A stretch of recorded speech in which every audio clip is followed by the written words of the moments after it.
I talked about love is not just about marriage. Marriage is not just about love. I talked about knowledge, understanding, and what? And wisdom.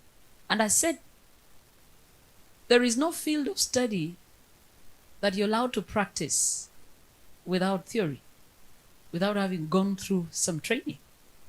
It's only in marriage that people begin to practice without the training. And si kwamba haipo, ipo.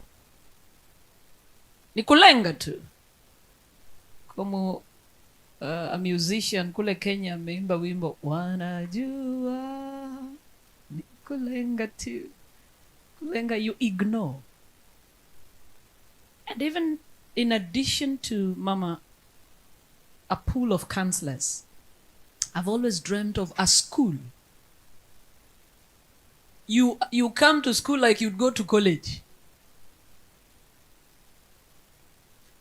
A few of you, we have interacted.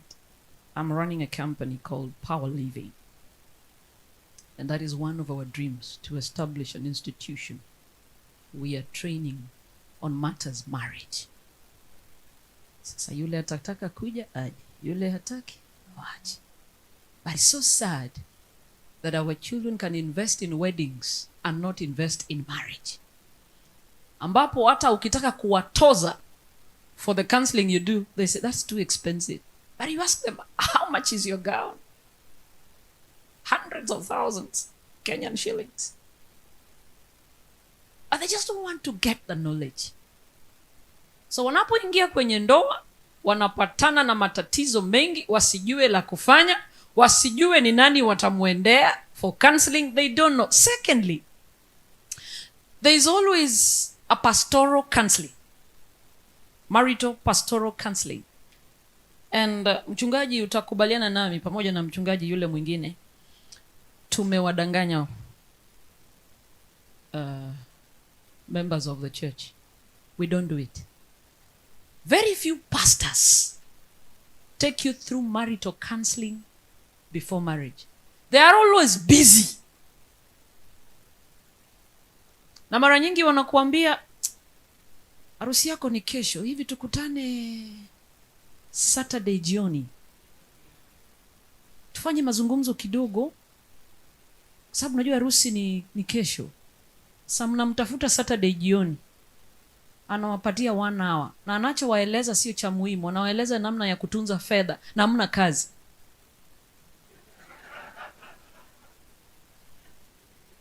It's a disservice on our side. So if only we could take marriage seriously, like I taught those who are married. The church is all about families.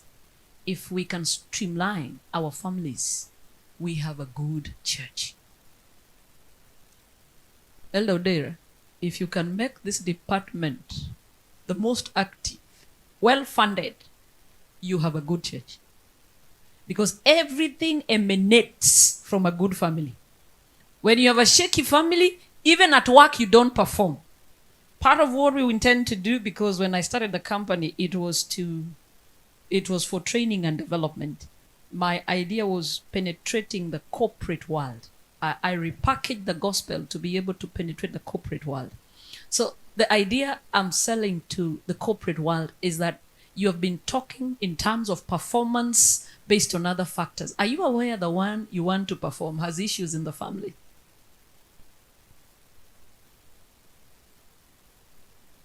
They have marriages breaking. I've counseled with employees of Safaricom that have been given 3 months na wanafutwa kazi if they cannot improve in their performance. And when I'm asking what is wrong, it's all about their marriage. Na ni ndoa ya wameandikiwa counselor. Safaricom has a counselor. But huko wamejaribu imekataa. Wameambiwa sasa tumekupa miezi 3. Tunakufuta kazi if you cannot perform. Then you meet them. Now by the time they come to you, we are not charging because they're just coming to consult. But the company has spent a lot of money on them. Ni ndoa tu. I cancelled one. Today he's stable. Back to work. Performing so well. So unless we deliberately and intentionally invest in families, at the church level, we are losing it. Mama Bina, we have a whole department of family ministries in this church from the general conference. Si kwamba hatujui tunalopaswa kufanya, ni kwamba pamoja na departments zingine zote za kanisa zimelala zote. Hapo sasa nimewaumiza, nimewakanyaga kwenye miguu yenu.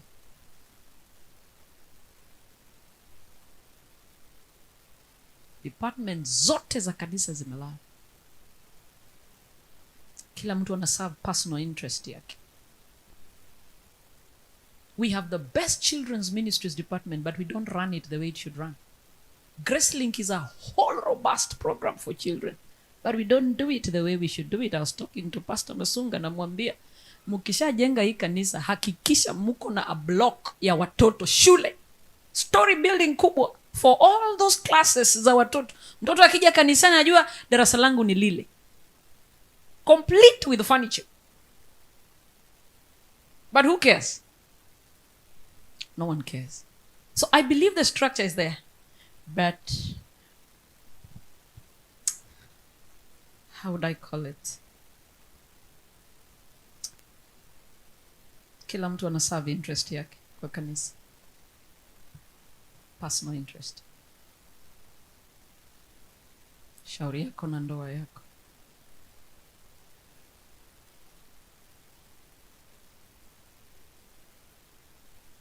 So sahi musingoje kanisa iwasaidie kanisa the higher levels, because it is there. Sasa mujisaidie kama wana Magome. Kaa chini kama wana Magome, sema hivi ndio tunataka kuviendesha vipindi vyetu when it comes to families, and you will sort yourselves out. Lakini ukingoja itoke juu kuna mambo mengi, juu kuna siasa, juu kuna vitu vingi. Kule tukiingia tunafikiria nitarudi tena session nyingine, tunaanzia hapa. Au kitu haiko recorded. Hey. Naweza kufutwa kazi. But these are realities you face even here in Tanzania, is it? Yeah. The church has become too political. Of course, in theology we don't call it politics, we call it polity.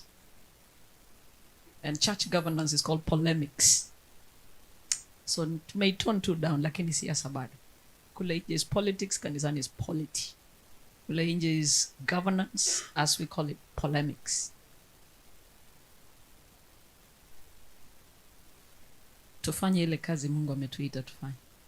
At the end of the day, we are accountable to God for everything He ever gave us to take care of, so that we can take care of our children.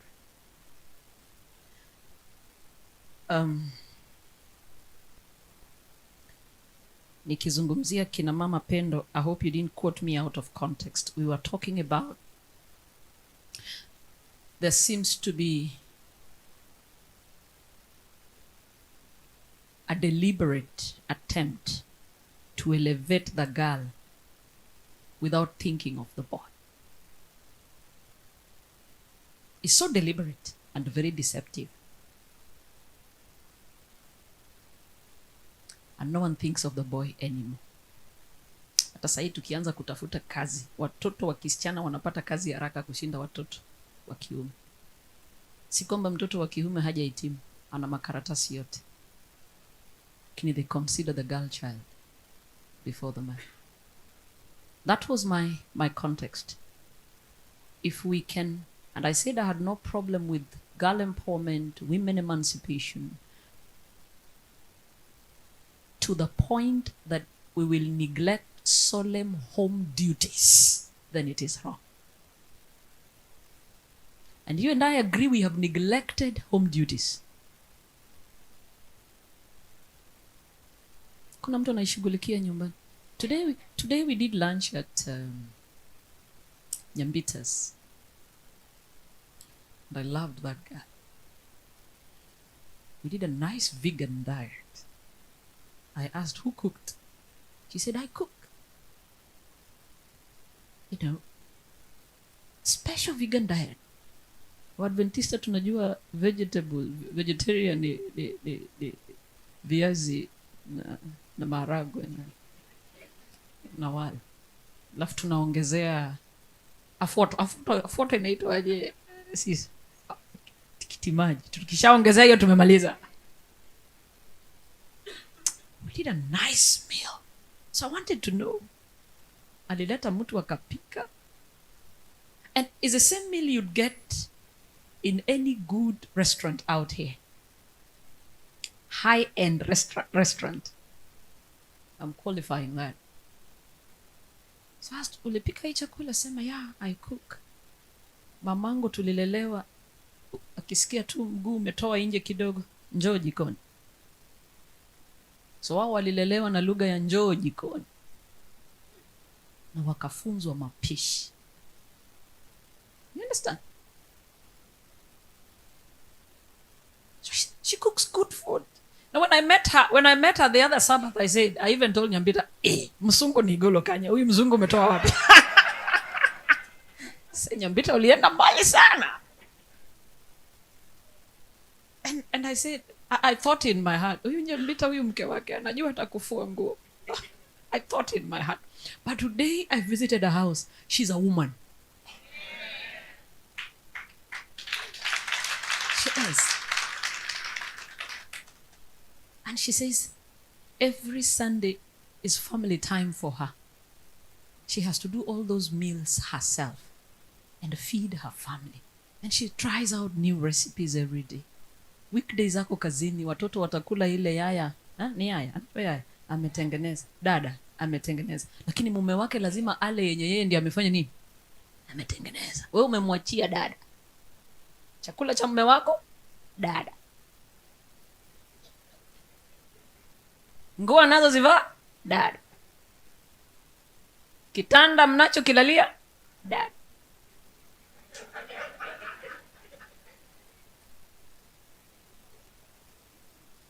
Bedding zetu zinaoshwa na dada. Tena ukirudi jioni unamuuliza, yani hivi hukupata saa ya kutandika kitanda changu? Hey. Sababu gani? Amesoma. Ni CEO. You understand, Pendo? The man was structured to provide. To the point he can't provide, he is broken inside. If the Lord opened up the man and see what he's going through when he cannot provide, and the wife has all the money, man, you're here, you agree with me. You're torn inside. But I'm saying, it's happening like that because society is daily working on elevating the girl and forgetting about the what? Boy. So that's another program we have with the company. We call it biblical masculinity. Trying to run out programs in high schools for boys, mentoring boys into men.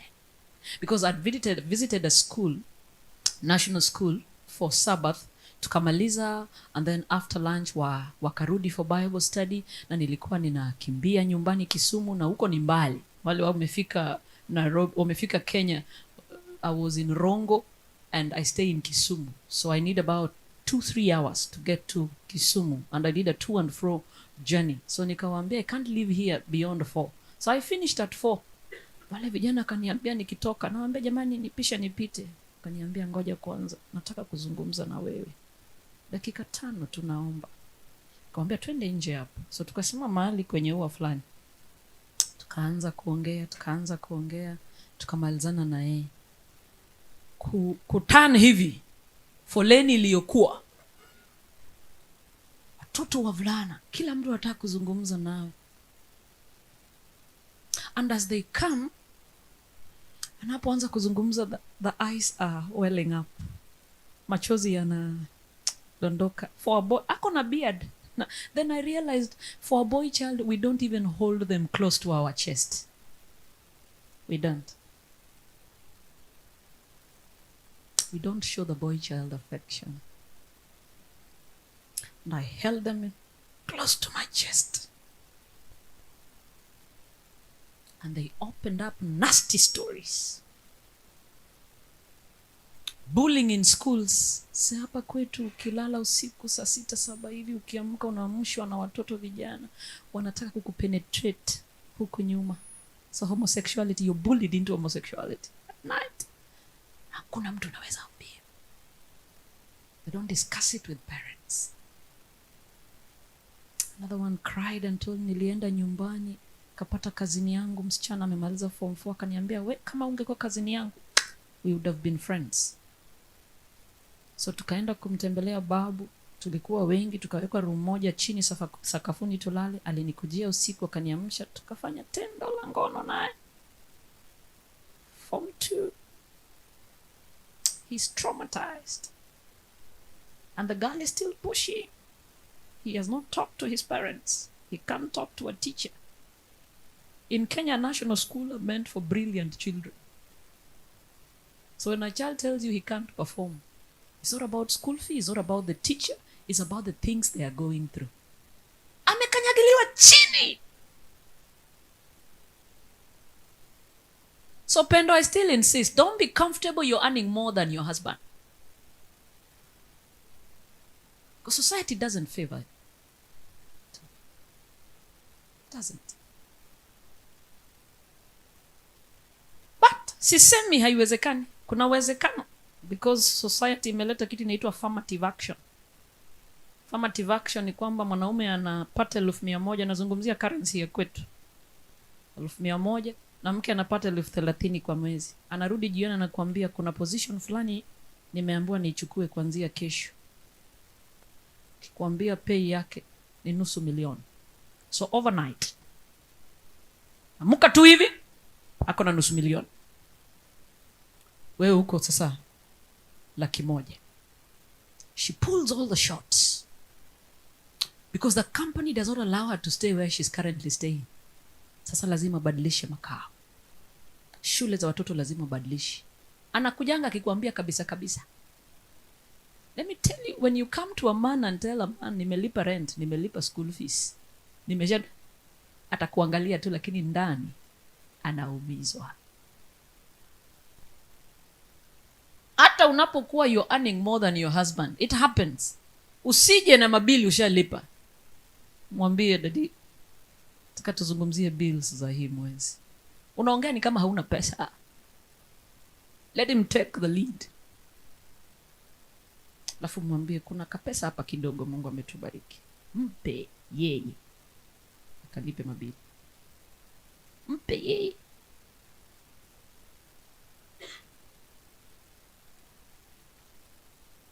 Watoto wanarudi shuleni, mpe yeye. Apatie watoto. Bure watoto watakuwa wakijua mama yao ndiye amefanya nini? Amewalea. Na watampenda mama yao zaidi ya baba yao. Alafu katika uzee hapa ya wakina Bina watakuachia tu hapo. Utaomba mashati kupitia mke wako, ongea na watoto. Ongea na watoto wanunulie shati. Nimeona siku hizi wanabeba kina mama wanaenda America, si ndio? Inafanyika kule kwetu Kenya, sijui kama inafanyika kwenu. Wanakuja wanasema mama yetu waliteseka na sisi miaka mingi sana. Mama kuja ututembelee huku America. Alafu wanawacha mzee Odera, unabaki peke yako pale. Anakuambia mama anakuja miezi 3 peke yake. Na wewe unafurahia tena unafanya countdown. Ile mwezi ya mwisho ikifika saa mke wangu karibu anarudi. Nakwambia tumemprocessia sasa ni citizen. Wamekuacha hauchungi ng'ombe. Ng'ombe wanakuchunga wewe. It's so painful the things I see men go through. And I see my husband do it deliberately. Kwa sana mwambia kuna mabili nafaa tulipe. Ananiambia ngoja nitoke Somali na kuja kuilipa mwenyewe. Nashangaa hii kitu tunafanya tu transaction online mara moja, si aniruhusu. Sababu curriculum ya watoto wetu ni ya America. So school fee yao tunalipa kila mwezi in installments. So we run a $1 account, $2 accounts. Niko na information yote. Si eti siwezi lipa, naweza lipa. Ameni usilipe, mimi ndio narudi kulipa. Yaani ni ngoja atoke Somali akuje alipe ndio akae chini aambie watoto nimeshalipa school fees yenu. Anaogopa huko mbele.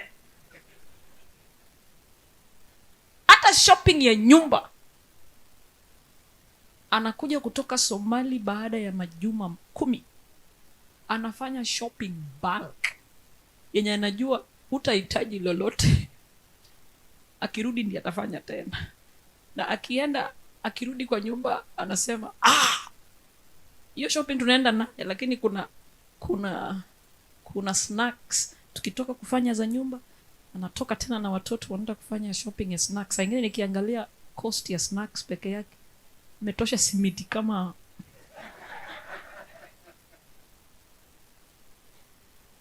mpaka watoto wakikuangalia kama mama wanaona huu ni kelele tu. But I know he's bonding with his children. He's avoiding what many men are going through right now. Umengangana, you're always outside, unalala nje, traveling countries for your children to go to school, na wakibaki na mama anawa brainwash.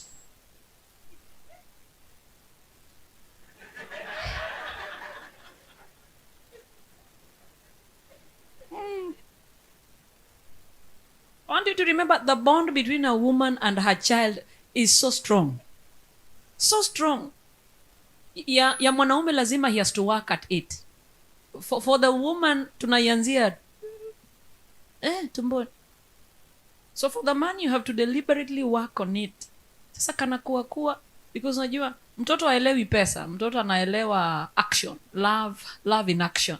So anapooshwa na mama yake, analishwa na mama yake, kanakumbatiwa na mama yake, alafu kanaambiwa anaenda shuleni. Haelewi eti kuna school fees inalipwa. So hata ukilipa ngapi, anajua sisi mama yetu ndio anatupenda. So you're always out hunting. But your wife is busy brainwashing them. Busy. So see a way to work at it. Kama mko hapa Dar es Salaam, watoto wanaenda shule, wacha kupatia driver. Drop your children in school as you go to work. Those are bonding moments between you and your son and your daughter. Those are bonding moments for you. Usimwachie mama kila kitu. Hata mikutano ya shule ni mama. Anaona mama kutoka ingie shule mpaka malize ni mama anakuja mikutano yote ya nini? Ya shule. Na akikuja sema watoto wangu nateseka. Someni sana msiteseke vile nateseka.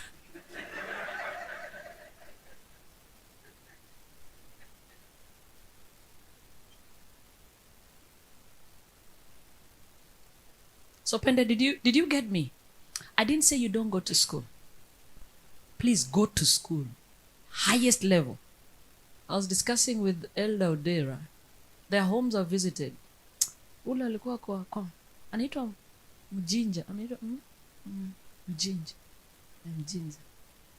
Kupata yule mama is more of a parent to plants than to her children, I think. Kuna maua mengi. She has a love for it. Let me tell you, home is home because it's heaven on earth. And you must just go out of your way and make it beautiful.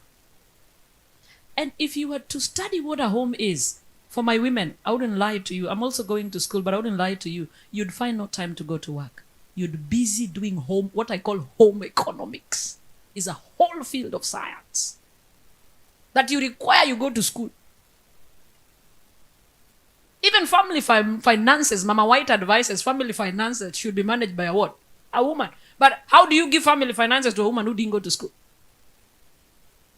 So going to school doesn't mean that you neglect the home space. Sasa sahi tuko hapa tunafurahia environment nzuri ambayo kule nyumbani haipo. We can make our homes 8 stars. It requires time. I go to school. I'm doing my PhD after my master's very soon. I'm chasing my master's to graduate next year, October, and embark on my PhD immediately. Because the curriculum my children are going through, the standard is way too high for an ordinary teacher. What they do class 5 science is form 2 biology in Kenya. Class 5. Form 2 biology in Kenya. Wale wako na watoto international schools, you agree with me, the teachers are not any teachers. The teachers holding master's degree. Na ni walimu ambao wameona vyote. Exposed. So if I must handle my elementary kids, because I'm homeschooling my children, then I must have a master's degree. They are soon joining high school. I must have a PhD. So when they go out, they say, who's teaching you? Dr. Mokoro.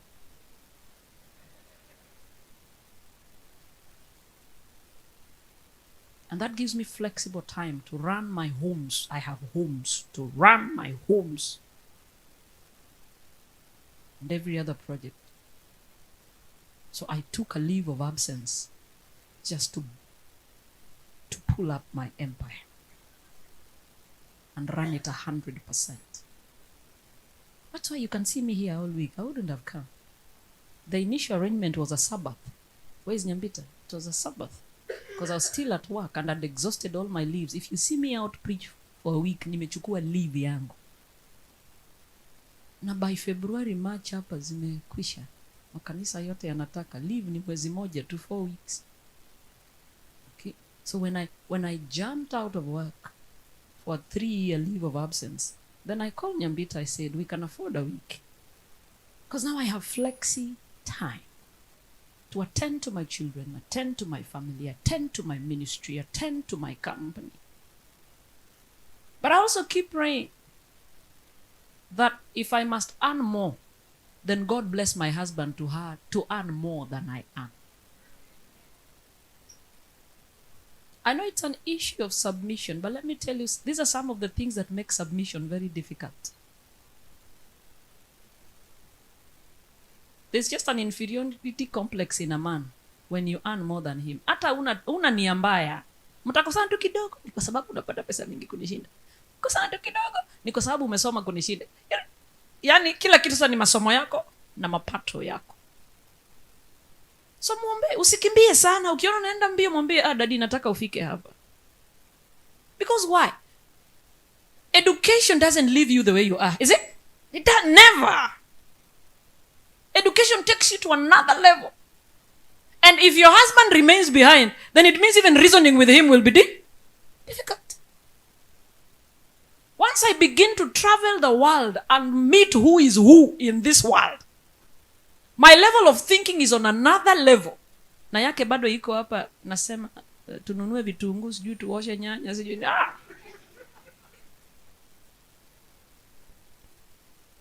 And he's the one supposed to be making decisions. You guys sit in boards where you're the CEO as a woman and you make tough decisions. So when you come to the home, you want to reason with your husband like that. You look at yourself as a CEO. No, allow him grow also. So that you can reason together. There are realities we cannot ignore. Serious realities. We can't just ignore. We cannot. The way to love a man is not to tell him I love you. Men don't tick to statements like that. I don't know how many times I've written to my husband since I came, I miss you. He has not even responded to one. Because I don't tick to those kinds of things. But you see, when you tell a woman I love you, her face glows even without makeup. Just glows.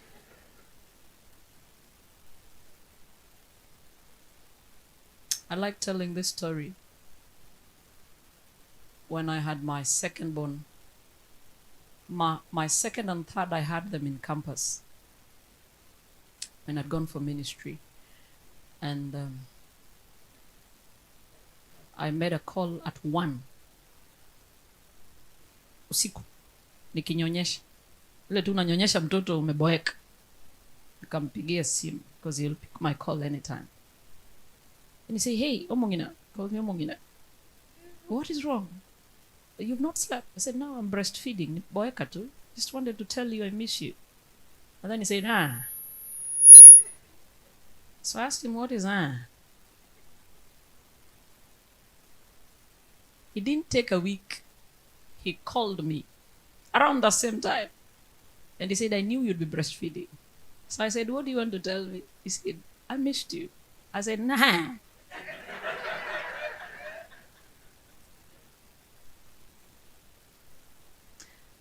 The way to love a man is to allow him his position to lead. Allow him his position to lead. And respect it. Let him make all the mistakes. He will learn from them. But when you want to show how much you earn and how schooled you are, you will not leave. Pendo, imeeleweka sasa? Yes. Let us put effort as a church to raise the boy child in equal measure and even beyond. Let us put efforts as a church. Because the world has no intentions. The world's intention is equality and feminism, which is not biblical. It is not. And the agenda is to pull down the family. It's all directed to the family. It looks so subtle but deceptive, but it's all directed to the family unit. When all women leave the family space, who is raising the child? No one. So it means even the godliness we wanted in our children is not there. What kind of society are we raising? Divorce. I still maintain my stand. Why does government send you back to church? Because they are handling too many divorce cases. And they feel it can be resolved. I mentioned the appellate judge, my friend, I talked about. Did I? Yes. She said nowadays when they come, she tries to cancel them out of it. The rate of divorce in the Adventist church is the highest. The Adventist church. Not just divorce. You'll be shocked. When we talk LGBTQ, you know the movement? My master's public health, I'm dealing with HIV prevalence. That seems to be higher in men who have sex with men than in heterosexuals. They don't believe they're gay, they don't believe they're bisexual, but they call themselves men who have sex with them. They're called MSMs. The prevalence rates are higher than in heterosexuals. So my population is LGBTQ. And I interact with them as often. It's a gated community. You're not allowed into that space, but somehow I gain access. This community, when I interact with them, I realize in Kenya, Kisumu is the one leading, followed by Mombasa. Nairobi, which is the capital city, comes number 3. Sad enough, in Kisumu, the highest population are Seventh-day Adventists. I meet them. They have their data documented so well. Highest population is Seventh-day Adventists. So I can walk into a church in Kisumu and I can tell you who's in that group. They sing in choirs. They hold church positions.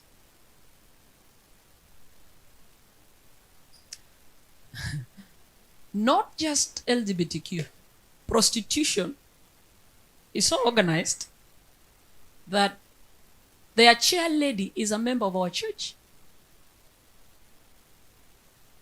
Mkubwa wao, member of our church. She does a big car. Where are we headed as a church? Bina, elder, where are we headed? That tells you there's something we are not doing, is it? Yeah. When I visited an organization for lesbians, they said, we are not interested in the town setup because the town setup imekuwa mingi ya kutosha, wameshughulikia kila mtu. Sahii wanaingia rural setup, wanasema wako huko pia. But I sit and ask myself, what is the church doing about it to counter?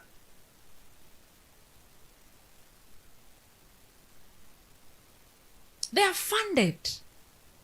They operate big NGOs. The biggest in Kenya is found in Kisumu. It's called, I don't want to tell you its name, but it's for transgender.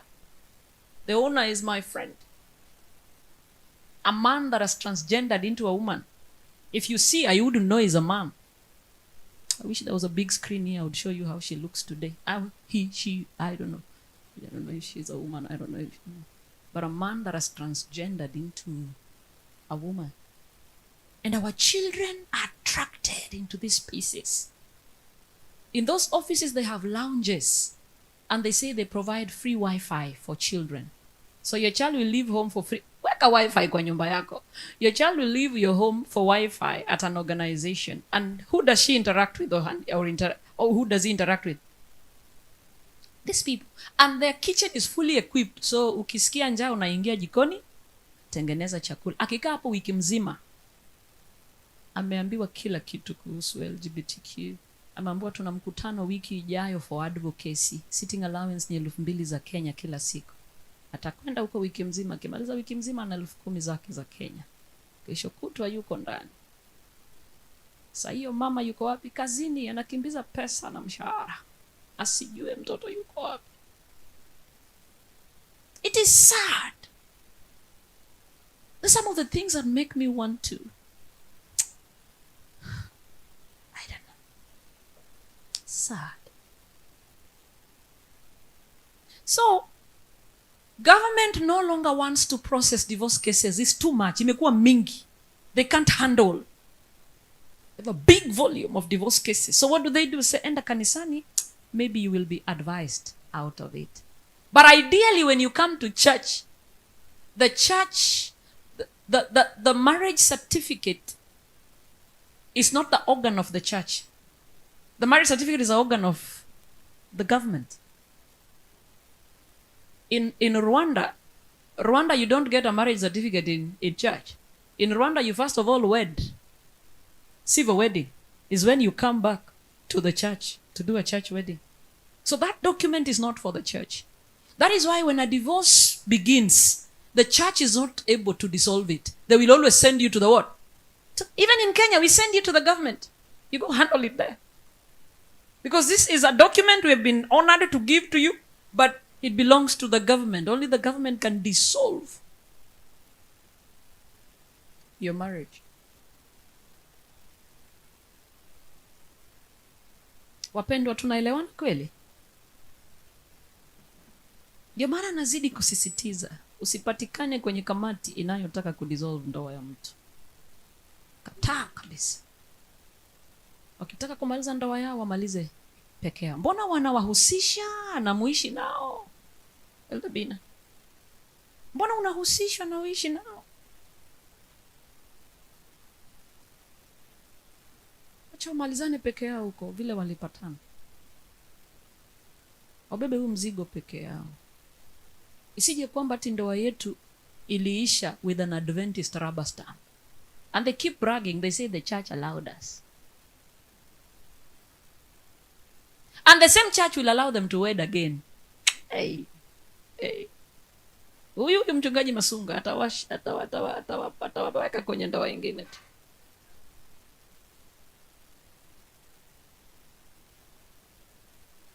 Tuache kujipumbaza. Let's call a spade and not a big spoon. Let us stand for what is right and instruct our children in the right paths.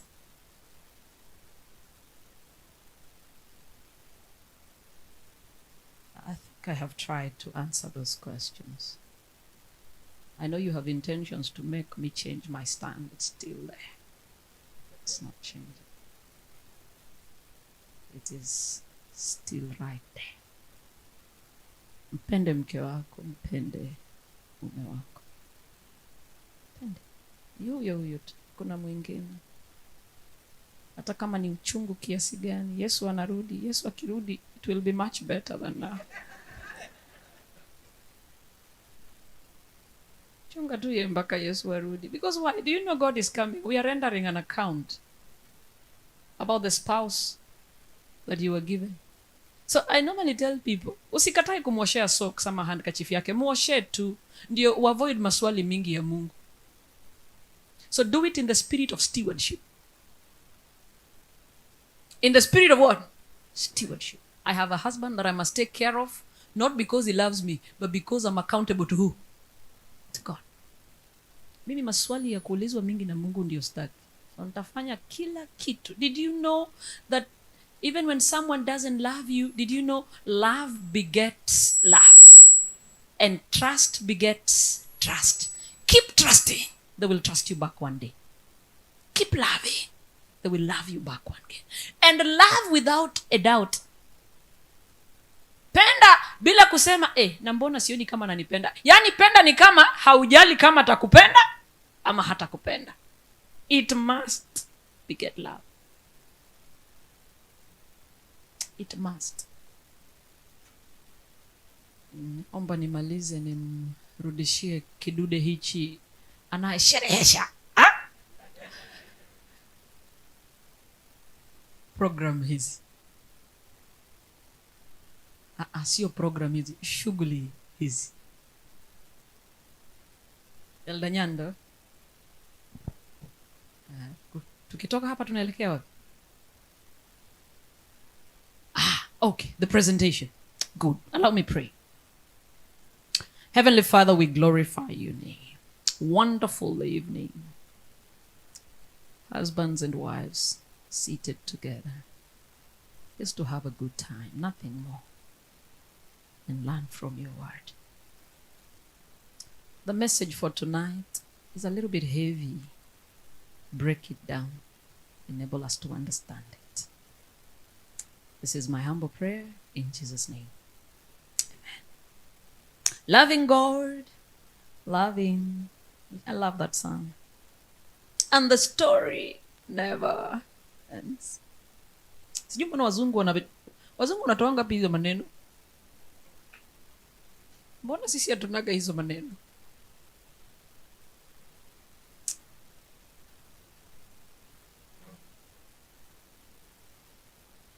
Let me affirm that you all look good.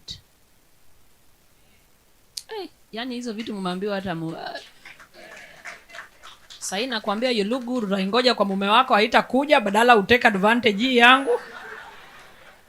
Mumetoka tu vile mnatokanga mkikuja kanisani. You look good.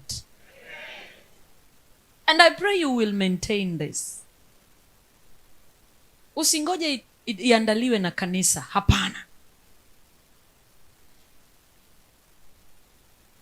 Mzee Mjinja, umesikia kitu nimesema? Sasa utangoja tena Eldodera tengeneze ingine. Usingoje. You guys are lucky. You're lucky you have your spouses with you. You know, me, I have to wait after 10 weeks. And he's coming to rest and relax for 6 days. So when I'm just beginning to get used to the fact that he's around, come back. And even within that busy schedule of 6 days, I must squeeze a night or 2 nights out. I have to. Just for the two of us to look at each other over the table. We must squeeze. So make it a habit. It breaks the monotony in the house. Mzee wangu, karibu nyumbani. It breaks that monotony. Ungependa kula chakula, nikupe chakula. Break that monotony. Sasa narudi nyumbani watoto 6, kila mtu wako na hadithi ya kuniambia. Hizi siku zote sijakuwa nyumbani. Nikimaliza kutoka hapo nasikia tu masikio inafanya ndi. Kila mtu ana hadithi yake. So I must create some time out with my husband. I have to.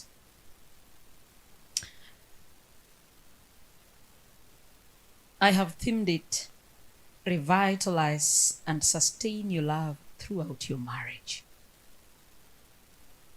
Revitalize and sustain your love throughout marriage. Rekindling cold love. Sijui nafikanga hapa mahali katikati mtu anasema sioni kama na I have no feelings for him again. Meisha. A lady calls me and she's seeking my opinion over a decision to separate from her husband. Unajua kuna wale wananipigianga tu wanataka approval yangu. Kwa mwingine aliniandikia message jana, kaniambia I think I need to read that message. Just pass me that phone. Aliniandikia message. I want to read that message. I hope I get it. Thank you. Interesting message here. Kuna maswali magumu, watu tayari wako na suluhisho yao, lakini wanataka tu kukuhusisha ndio waseme Mokoro alituambia.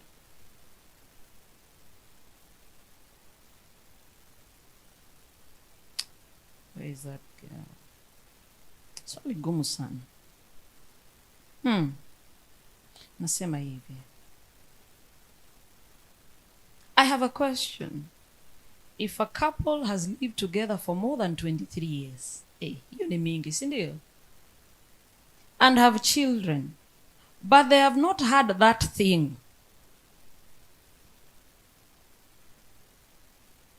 It's meant to be done by couples in marriage. Ataki hata kuiita na jina. They have not had it for 13 years. Because the man has problems. He cannot do it. Are these couples allowed to separate and divorce each other? Iko binti kama huyu alifanya harusi wakiwa wanaenda honeymoon. Unfortunately, they got into a road accident.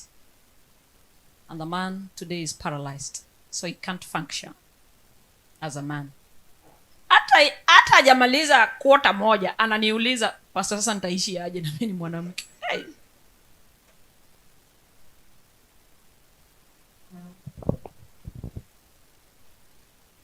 Kuna maswali mengine mnatuuliza ni magumu lakini mko na jibu. Mnatupima kichwa. So she's asking, are these couples allowed to separate and divorce each other? I said no, they are not allowed. Because marriage is more than just sexual relations. It's more than sexual relations. It can happen to you as a woman. Women have had fistula. You know fistula? Women have had fistula.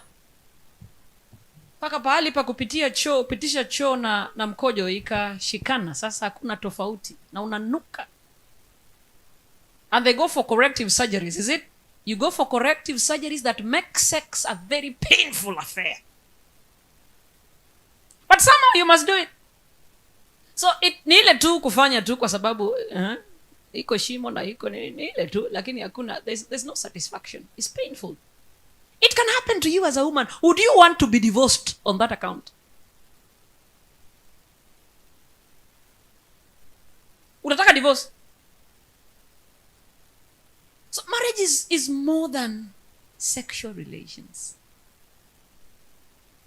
And it's not always you must have sex. There are many things you can do without getting to the ultimate. Many, unless you are mediocre. You lack creativity. There are many things you can do without getting to the ultimate. Sio lazima kila mara a penetration has got to be there. No.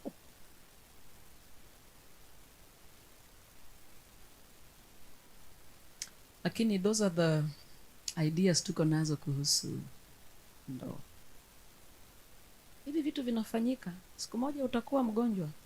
Particularly men that have terminal illnesses. You think it's easy? Pate mwanamke anaishi na mwanaume yako na terminal illnesses. Most of them inawaharibu kiume. Whether it's diabetes, whether it's pressure, whether it's what, the medication you take interferes with your performance. Mwanamke amekaa tu anasema namuelewa mume wangu. Na amenyamaza ongei na mtu.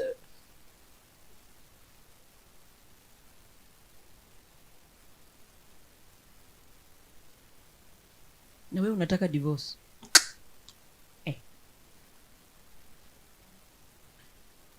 So she's seeking my opinion over a decision to separate from her husband. And as she speaks, you can feel the bitterness in her heart. You can feel the hatred, the resentment, the apathy. Amechoka. The boredom, the resignation, the weariness.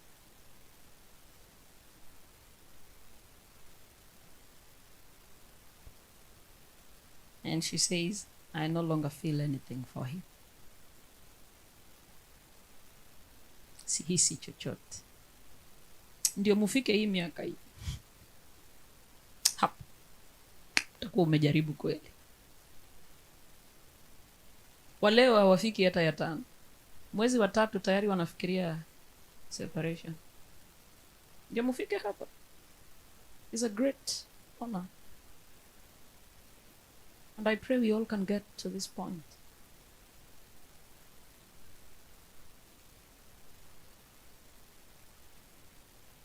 The question is, where did the feeling go? Because love is not a feeling. Love is a principle. Where did the feeling go? What extinguished it?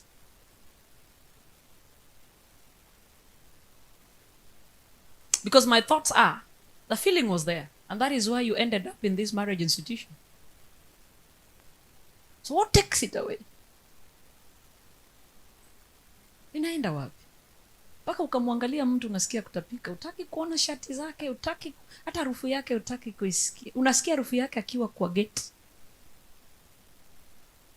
Ni kama wale wanawake wakiwa wajawazito wanasema, mimi narudi kwetu. Yaani I can't stand my husband. Sikuna mimba kama hizo? Naongea na nyinyi, sikuna mimba kama hizo? Haitaki tu mwanaume kabisa, haimtaki. Na atarudi siku atajifungua. Sasa shida yangu ni kwamba hii mimba is pharisaic. Because hataki kila kitu cha mwanamke ila tu pesa. Pesa haikatai. Pesa ya mume wako hiyo mimba haikatai. Vitu vingine vyote is pretense. Ni uongo. Tena wamama wanahama eti mimba imekataa mume wake. Nikisikia harufu yake nasikia kutapika. Hata shati yake hutaki kuona. Hata yani imekuchosha.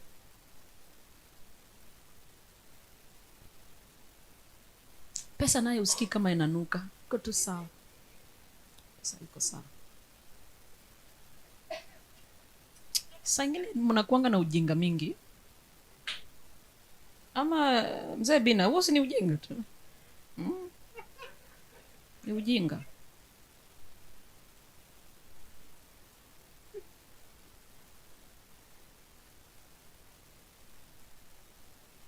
Wow, 2 people who claimed at some point they loved each other get to a point they can no longer stand each other. They detest each other. They treat each other with contempt. Madharau. Tunafikaje mpaka hapa?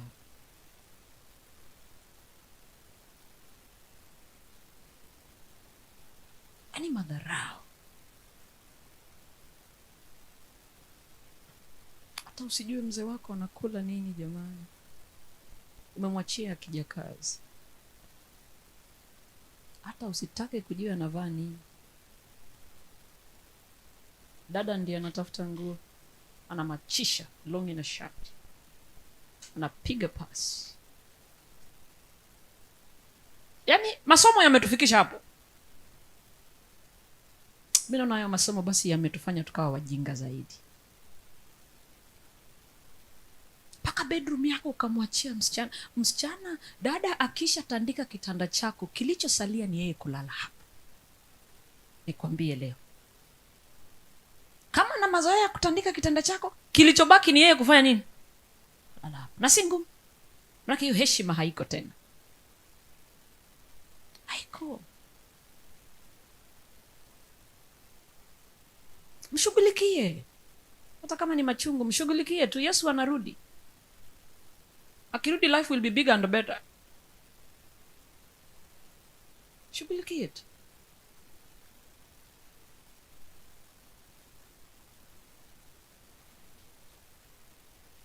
I guess That is what makes me theme this session. Revitalize and sustain your love throughout your marriage. Sifike mahali ikatike. To revitalize means to imbue with new life. Unaipa maisha mapya tena.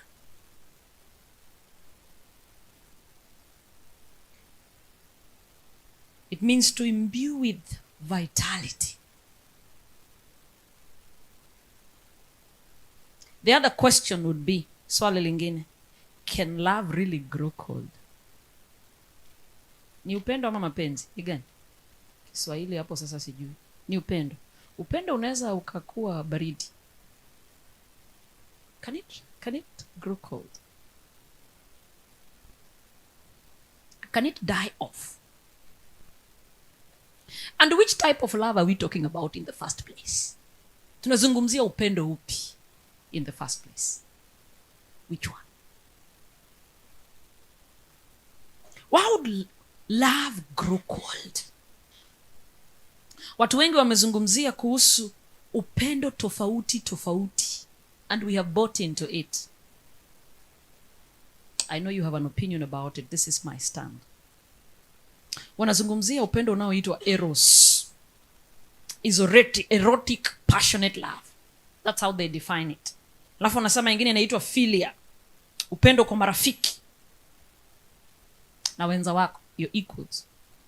Alafu wanazungumzia storge, love of parents for children, upendo kati ya wazazi na watoto. Alafu wanamalizia ya mwisho, sijui mbona hiyo inakuwa ya mwisho kila mara, agape, love of God for man and vice versa.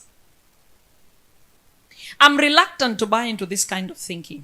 And my own thinking is there's only one type of love that finds different expressions depending on the person you're relating with.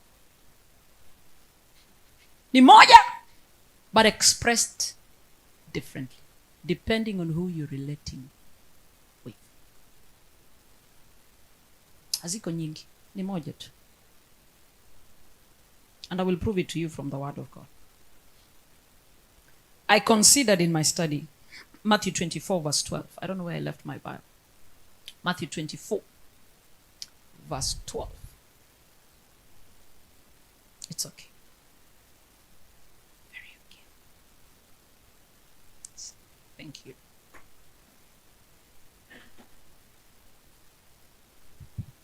Matthew 24. Najua mkubeba Biblia, mulibeba clutch bags. Matthew 24 verse 12. Zoea mikutano kama hii, usingoje bwanako watengenezewe ile ya kampuni yao. Na kwa vile msikizani atachukua kisichana kingine mahali hapo kwenye street. In fact, siku hizi makampuni mengi wanaume wanakataa, msitulazimishe na wake zetu. Turuhusu tuje na wale ambao sisi ndio tunajua. Ambia babe, si twende na wewe. Hapana, kampuni hairuhusu.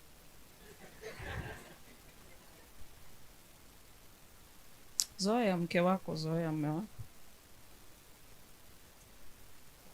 And if you walk to this company gala nights, wanaume wana wasichana, unashangaa wametoa wapi? Sio wake zao. Sio wake zao. It is because the man is also too exposed than the woman. Amemwacha mama kule nyumbani, hajaenda shule. Kule anakutana na watu pia yeye wamesoma. Anaona mke wangu ataniaibisha akija hapa. Jifunze kula full course. Na ujue ni foko gani inatumiwa wapi, na ni spoon gani inatumiwa wapi. Na ukimaliza unaiweka imesimama ama imelala.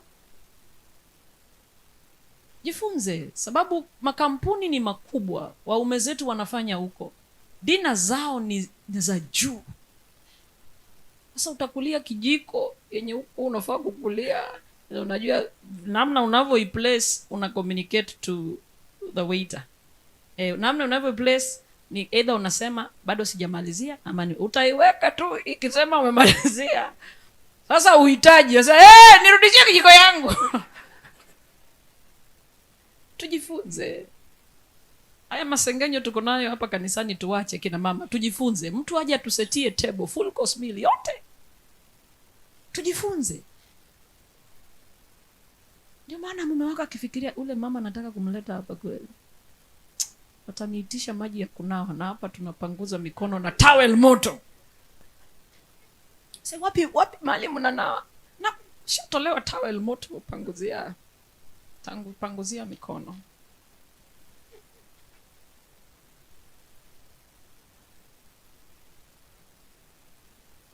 Tujifunze kuwa na haya mazoea hata kwako nyumbani. Set the table full course for watoto. Full course. Ndio watoto wangu leo tunakula full course meal. Tunaanzia appetizer. Alafu tuende main dish. Alafu tuende dessert. Hiyo kitu huwezi fanya kama unaenda ofisi kila siku.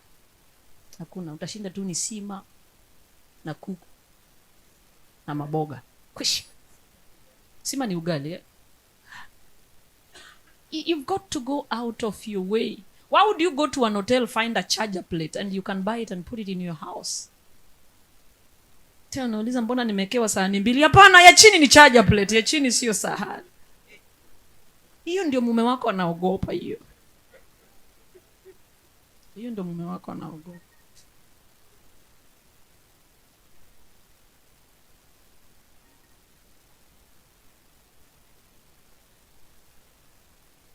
They're called social graces. Very important. We learn and also educate our what? Our children, so that we can relate with anyone. We had this discussion. Mzee Mjinja. Hiyo tu ndio jina ya nimetoka nayo hapo kanda na ya wale Wajaluo. Ndio jina tu ya Tanzania nimeshika. Mzee Mjinja.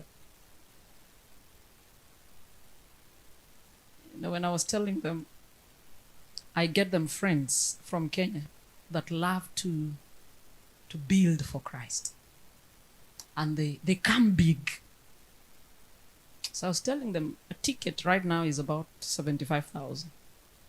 The flight ticket. So I cannot bring you a guest that brings anything below 75,000. Then afadhali awache kuja tupatie hiyo. So if they must come, they must give us at least 300,000 every guest.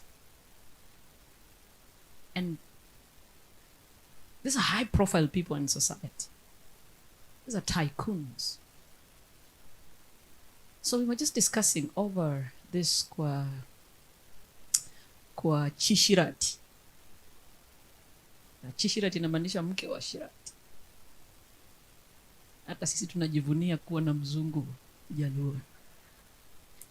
Just discussing, and we were saying, can we have this event in, because you don't want to bring friends from Kenya just to collect money. You must entice them and tell them you're going for business networks. Okay? Kuja ku network. Arush, anini, Dar es Salaam. So you must also get us business people.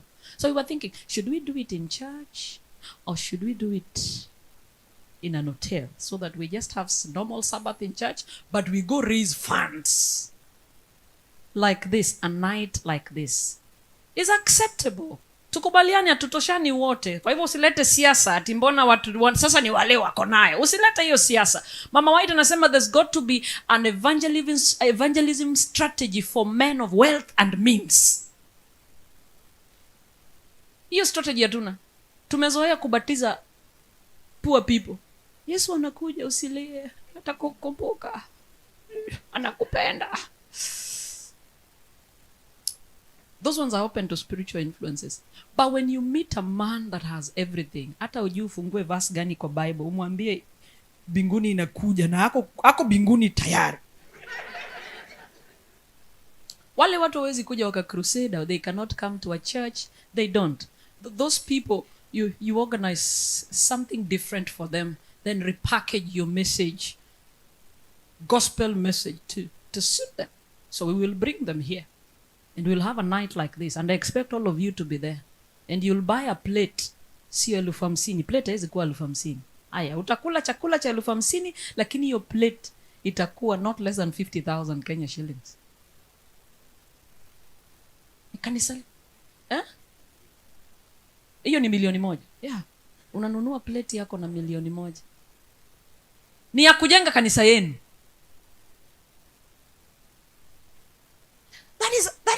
That is how we build ourselves socially, is it? There's something called social capital. Sasa ukikuwa mgonjwa na tunataka kuraise pesa kwa internet hapa hivi kwa WhatsApp group, tunatafuta mtu wa kuadd. Hakuna, sababu wewe unamezoea tu bwana yako na watoto wako. Huna marafiki. Ni kwamba tutakuwa na many events like this. We interact. Hata sasa tukitoka hapa interact na wengine. Jua anaitwa nani, anafanya kazi wapi. Uwezi ukajua moja ni Esther kwako siku moja. I've been helped several times by people I meet like this. One I met and forced a business card on me and I said, "Bana, me I don't keep these things." He said, "Pastor, you will need me one day." Nilienda kanisa yao. They didn't know how I was getting there. They were too late. So I booked my flights to and fro. So wakashtukia nimefika. Akasema, "Sasa pastor, unarudi vipi?" Nikamwambia, "Mimi ninarudi, nimesha book flights zangu." So they felt like mgeni anakujaje kwao, wasijui anasafiri aje. So they said, "Pastor, flight yako ni saa ngapi?" Nikamwambia, "Usishughulike, nitachukua Uber." Akasema, "Hapana. Kuna fulani atakupeleka, member wa kanisa atakupeleka airport." Akasema, "Sasa ya nini na nimejizoesha, ninakimbia Nairobi vile ninajua." Waka insist. Nikampa. Kwenda kanisa asubuhi, akaletwa yule bwana. Akaniambia, "Mimi ni fulani, mimi ndio nakupeleka airport." Jioni. Kafika jioni tukaenda naye. I didn't know he was at the managerial level of KQ. Ushaingia airport bila kuchekiwa? Kaniambia, "Next time you are around and you have any problem at the airport, give me a call." Is how we meet people. Sasa wewe ukishinda ni mama mboga na nyanya hapa chini.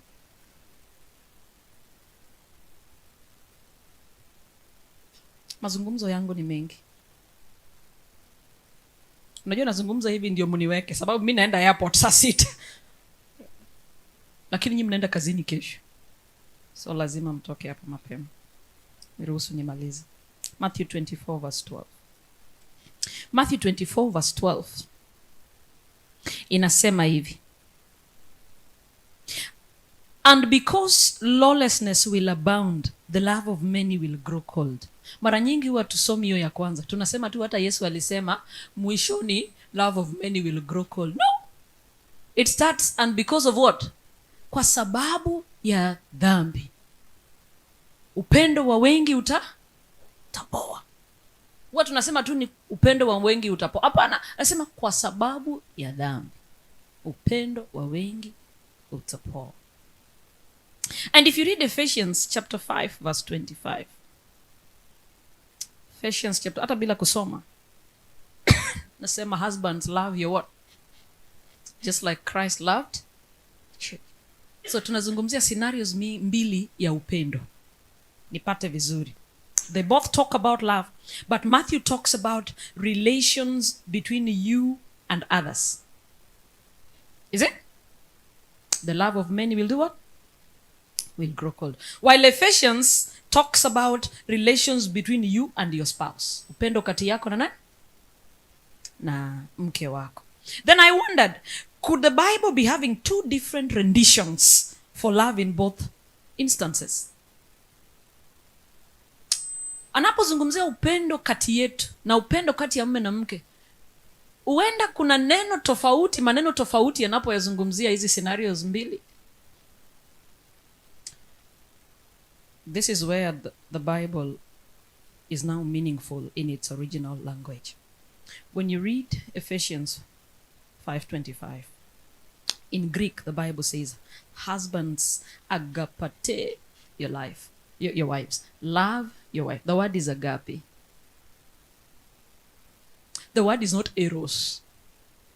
Agapate your wives. And when you read Matthew, it says, "The agape of many will grow cold." Same rendition for different situations, but all talking about love. So that makes me conclude, and I will not be wrong to say, that the Bible has one rendition for love that finds different expressions depending on the person you relate with. Zote ni nini? Agape. Na unai-express vitofauti kulingana na unayehusiana na. Unapompenda bwana yako, you'll express it differently, but the love is still what? Agape.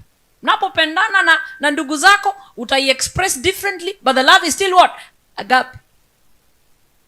Wale wako kazini hivyo hivyo, wazazi wako hivyo hivyo, is still agape, but expressed different.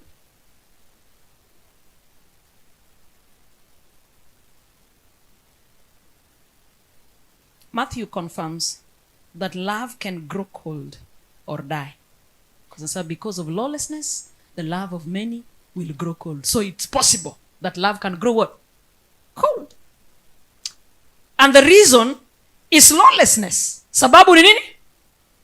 Tafutie Kiswahili. Wasi.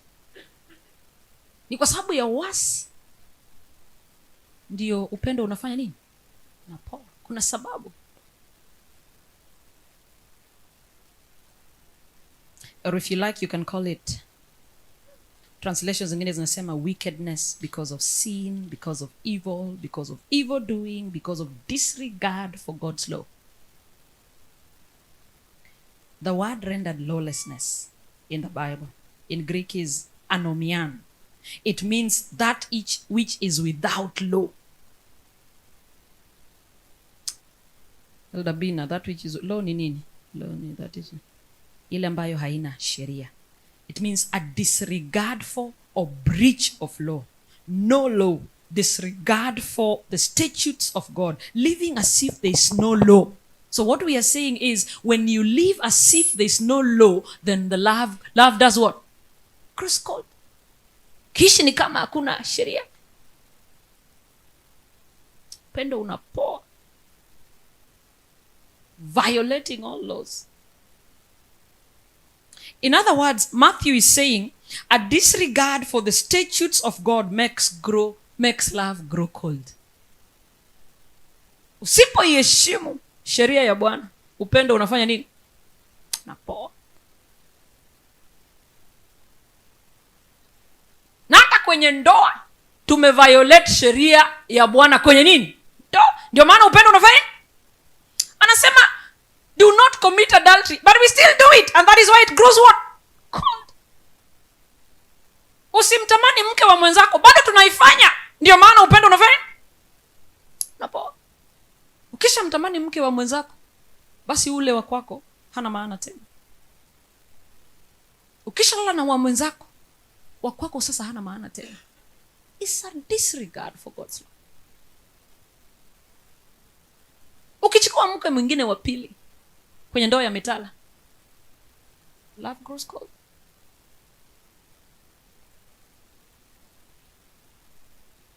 Hata nyinyi wanoma sana wanaume, nyinyi wanoma. How do you express love to two different women? Because we are not the same, we are different. Mnafanyanga aje hiyo kitu? Hiyo kitu mna manage aje? Eldodera mna manage aje hiyo kitu? Mchungaji, ni aje unaweza express love to two different women? How? And we are different. We function differently. How are you able to shift from one wave to another? Mnafanya ama mna assume tu, mnafunga tu kichwa unasema ni mwanamke.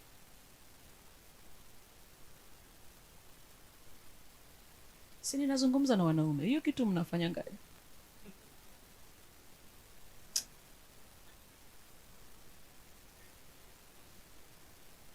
How do you manage that? Women are totally different. They're not the same. Hata kwenye tendo la ndoa tuko tofauti.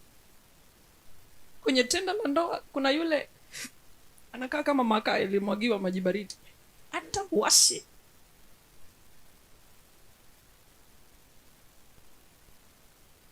Na kuna yule ni makaa imekauka. Itabidi bado ndio wake. Na kuna yule ni gas unatoa imewaka. So ni wewe ujue uko na nini. Kama unamkaa itabidi uone kama ile imemwagiwa maji. Kwanza uchukue makaa nje kwenye jua ifanye nini? Okay.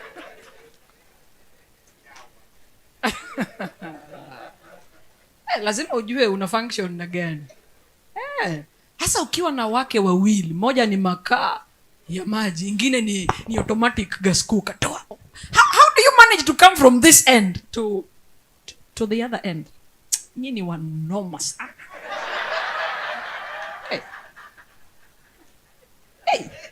Hiyo ni talent. Hiyo lazima hiyo tu ni talanta. Hiyo kitu ni talent. And it doesn't matter the woman you have. Just appreciate. Tuko tofauti. Appreciate. Kuna gari unafanya, nimekuwa nikipanda gari ya Eldorado. Kuna button. Kuna zingine lazima uweke kifungu. Kuna zingine kuna kifungu, kuna button, itabidi ubomoe kule chini mawaya ufunge. Kikataa kabisa una jump start. Si zingine? Ingine lazima ulete gari ingine u jump start. Na ingine hata ukijump start wapi, inabidi useme jamani nisaidie kusukuma gari hapa kwenye mteremko. Unaenda hata inakataa, bado inakataa mpaka unasema sasa niombe jirani hapa niweke hii gari. Nitarudi baadaye kuichukua. So ni wewe ujue una gari gani. Mama tuko tofauti. Appreciate what you have. And that is why when I speak to young people, I tell them avoid premarital sex. Sleeping with everyone. You'll not enjoy sex in marriage. You can't. Because unaanza na Volkswagen Polo. Alafu unaenda Volkswagen Golf. Alafu unaingia Passat, Jetta. Una upgrade. Unaingia Touareg, Touran, Tiguan. Alafu akikuja kuoa anaoa Suzuki Alto. Aje sasa.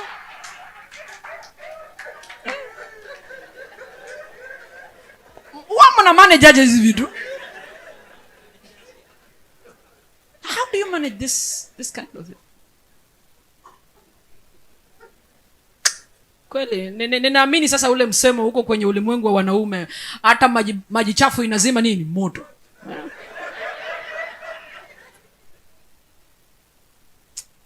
Shetani ni muongo kweli.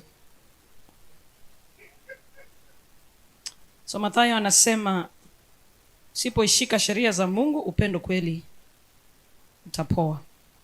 A life of disobedience to God's laws, to God's statutes, to God's commandments, to God's judgments dries up love. It withers love. It kills love. It chills love. The solution therefore is living in obedience to God's statutes. Solution ni kwamba tutaiheshimu sheria ya nani? Ya Mungu. Ndio upendo usipoe. So the only way to revitalize and sustain love throughout your marriage is by having a regard for God's statutes in matters marriage and family.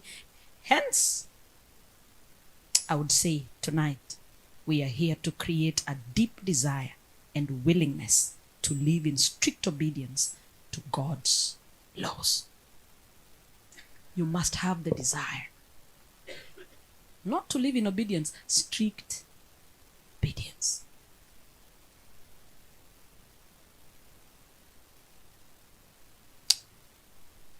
Mafungu machache tu, Elder Odera utaniruhusu, to drive the point home. 1 John chapter 2. Najua mnasikia, mnahisi njaa, sio kusikia njaa, mnahisi njaa. 1 John. Nitasoma kwa Kizungu, fuatiliza kwa tafsiri yako. 1 John chapter 2 verse 3 to 5. Now by this we know that we know him, if we keep his commandments. Hivi ndio tunajua unamjua Mungu, unaposhika sheria zake. He who says I know him and does not keep his commandments is a liar. Anayesema namjua na asitii sheria zake ni muongo. And the truth is not in him. Hana ukweli yoyote kwake. But whoever keeps the word, truly the love of God is perfected in him. By this we know that we are in him. Alafu turuke mpaka Yohana 14. Hiyo sasa sio Yohana ya kwanza, hii sasa ni Yohana tu. Yohana 14. Hayo ndio mafungu tutasoma alafu tunamaliza. Just to drive the point home. John chapter 14. The word of the Lord says in verse 15. Inasema hivi, if you love me, keep my. Kama unanipenda, shika sheria zangu. 21 says, verse 21, he who has my commandment and keeps them, it is he who loves me. Ambaye ameshika sheria zangu na kuzitunza, huyo ndiye anayenipenda. And he who loves me will be loved by my Father. Anayenipenda atapendwa na baba yangu. It gets even sweeter. And I will love him and manifest myself to him. Na nitampenda na kujidhihirisha kwake.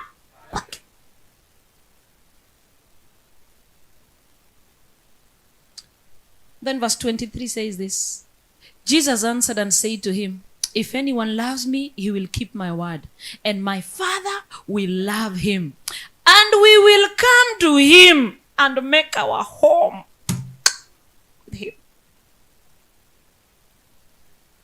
Takaye nipenda babangu atampenda, na tutakuja kwake, tutatengeneza makao kwake. It doesn't matter how palatial your home is. A home is peaceful because of the presence of Christ. Nyumba ina amani sababu ya uwepo wa nani? Kama hujashika sheria zake, haumpendi. Anasema ukizishika unanipenda, nitakupenda. Tutakuja na baba yangu, tutafanya makao kwako. It means you forever have the presence of God in your home.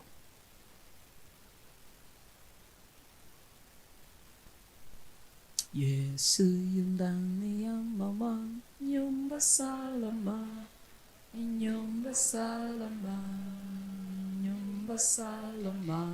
Yesu yu ndani ya mama, nyumba salama, nyumba salama. Na anazungumzia ndani ya baba, ndani ya nini? Ya watoto. Nyumba ni salama tu panapo Yesu. Atakapokuja afanye makao kwa nyumba yako. Na siri ni moja, shika amri zake. Verse 24. He who does not love me does not keep my words, and the word which you hear is not mine, but the Father's who sent me. Chapter 15, verse 10. Yohana 15:10 says, if you keep my commandments, you will abide in my love, just as I have kept my Father's commandments and abide in his love. Back to 1 John. 2 more and I call it an evening. Back to 1 John. 2 more and I call it an evening. 1 John chapter 5. 1 John chapter 5 verse 2-3 says, by this we know that we love the children of God. Ukitaka kujua kwamba unapenda watoto wa Mungu ni hivi. By this we know that we love the children of God, when we love God and keep his commandments. Tunapompenda Mungu tukazishika amri zake, basi ndio utajua kweli tunapenda wenzetu.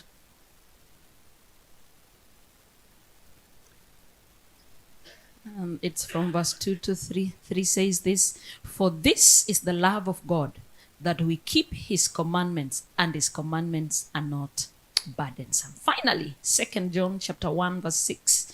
Yohana wa pili 1:6 inasema, this is love, na huu ni upendo, that we walk according to his commandments. This is the commandment, that as you have heard from the beginning, you should walk in it. Huu ndio upendo, zishike amri za Mungu na tuzienende pamoja nazo. So at times you will say, mbona kuna watu ni kama they are in obedience and they don't love God. I would say it is possible to obey God without loving him, but it is impossible to love God without obeying. Kuna uwezekano ukashika zile amri bila kumpenda yeye, lakini hakuna vile utampenda bila kushika zile amri.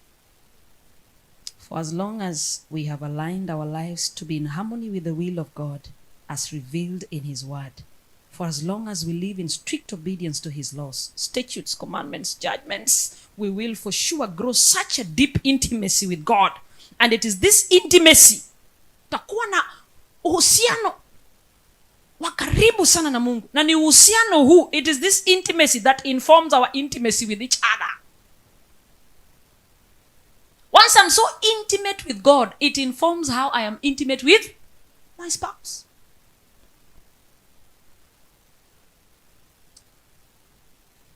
When the world has taught us that love is about roses, love is about publicity on social media. Kwa msichana anataka separation, alinipigia simu, nikamuuliza kwa nini? Mimi naona anipendi. Mbona unasema hakupendi? He doesn't even post me on Facebook. Hai. Sema iko wa mama wapumbavu sana.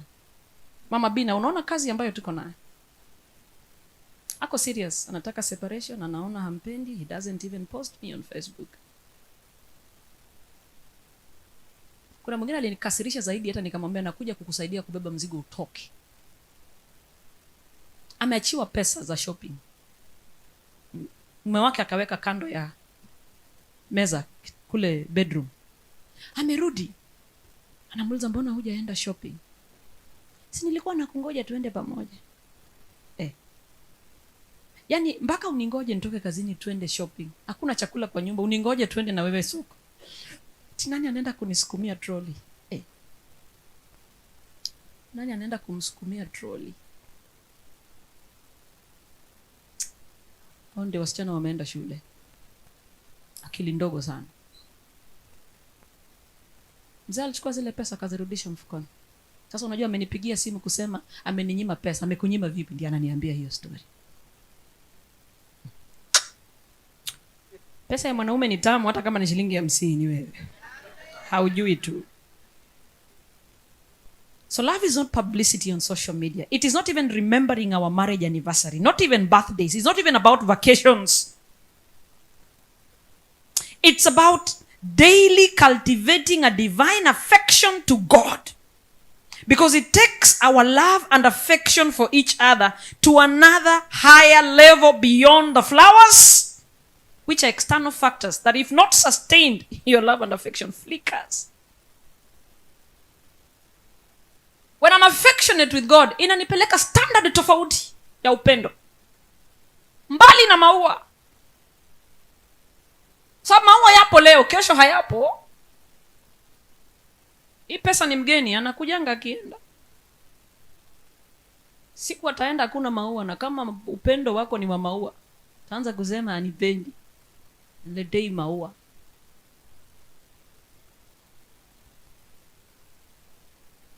Yaani kinaniuma sana wakati mwanamke ananiambia analala njaa na nywele amesuka vizuri sana, kai kama analala njaa.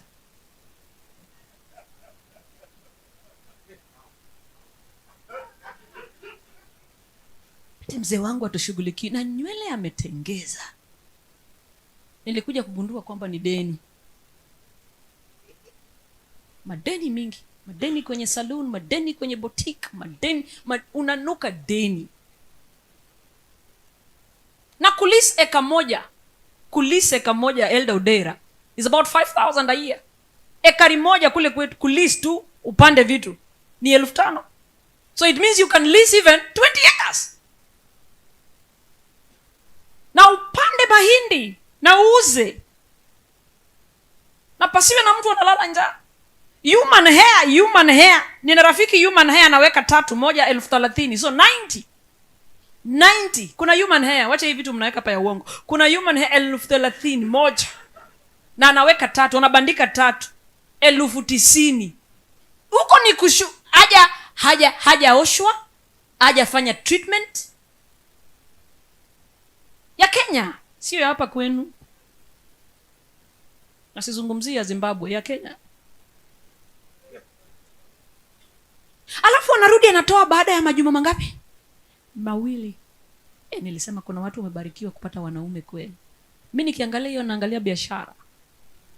Let me tell you what entrepreneurship is. Entrepreneurship is being able to live a life for a moment no one would admire. But after a while, no one can afford it. Tuache kucheza chini. Tengeza pesa. Tuseme tunaenda vacation Dubai, Malaysia. Kwa sababu tumetengeneza nini? Pesa. Ukishinda unaweka yote kwa kichwa na unasema mume wangu anilishi.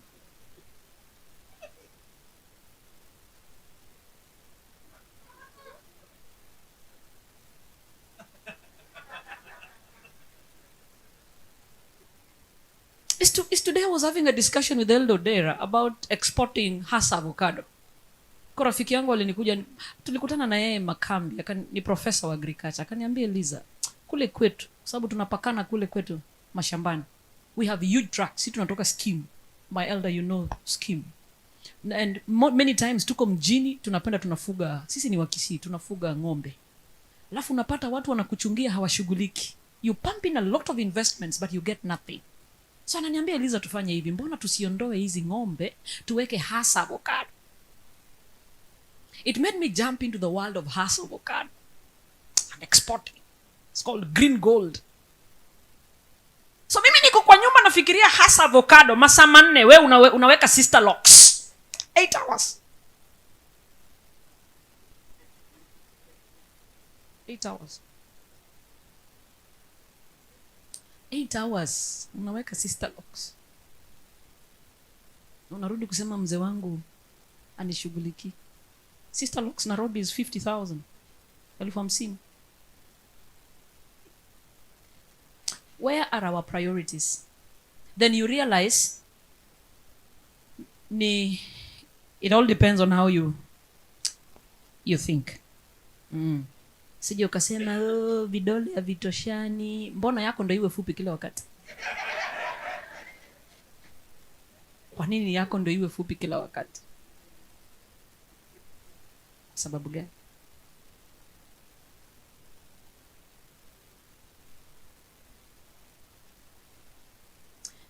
Dinner next, tunaenda Zanzibar.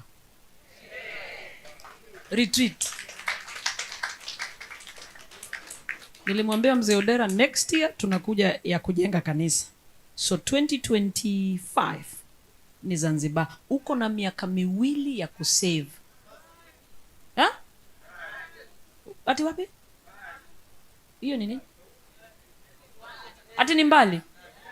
Si unajua kuna wale vidole fupi nanyi. Kuna vidole fupi. Tunaenda tulale hoteli nzuri. Sipendi nikiingia supermarket hii nasema hapana, hapa mafuta yao ni 80 shillings, shilingi 80.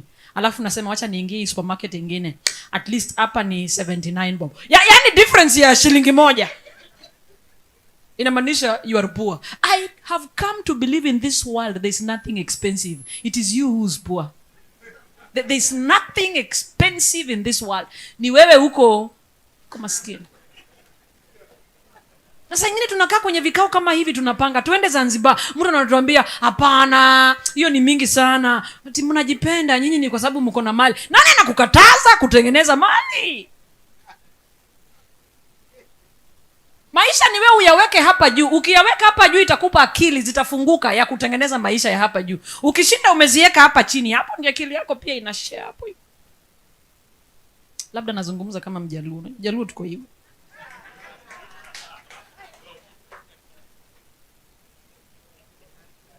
Tafuta wakati na mume wako. Have devotional moments. We have this with my husband 3 to 6 in the morning. Just do Bible study. Niliwaambia kanisani, hapo ndio tunaongea sweet nothings zetu. Hapo ndio tunapangia familia yetu. Hapo ndio tunafanya mshene. Mshene ni nini ile season? Mshene. Umbea, hapo ndio tunafanya umbea wetu. Within that time. And it's lively. And we never want to let go. Ananiambia jamani naingia ofisini. Ambia sawa, hata mimi nataka kuondoka. Anaanza tena ingine. Because we know it's until we connect with God, we will not connect with each other. Loving God, loving each other, making music in my heart. Until you love God, you cannot love any person. Allow me make a conclusion. That once we find time with God, it's an interaction that will keep your love alive and fresh and strong. Until death do you, not because you killed each other, but you died a natural death. Ni ombi langu, tumtafute Mungu kwanza, tufanye uhusiano naye, sheria zake tuzishike na tukazitii, tumpende Mungu, ndio tutapendana.